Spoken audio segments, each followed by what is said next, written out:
The Cupra Terramar has officially landed in Australia and New Zealand, and it is already making waves with its 5-star safety rating from the Australasian New Car Assessment Program.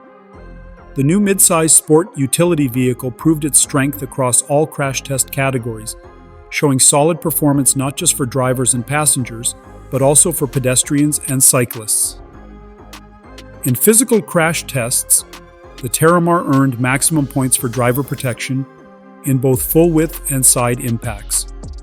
For child safety, the Terramar scored 87%, thanks to excellent results in frontal offset and side impact scenarios.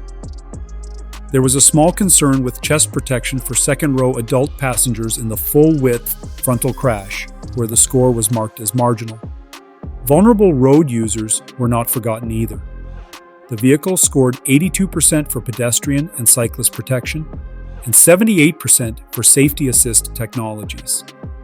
The Terramar's autonomous emergency braking system performed impressively in forward collision situations with cars, pedestrians, and cyclists, even in turning maneuvers. However, it does not offer reverse autonomous emergency braking, which could have added an extra layer of safety.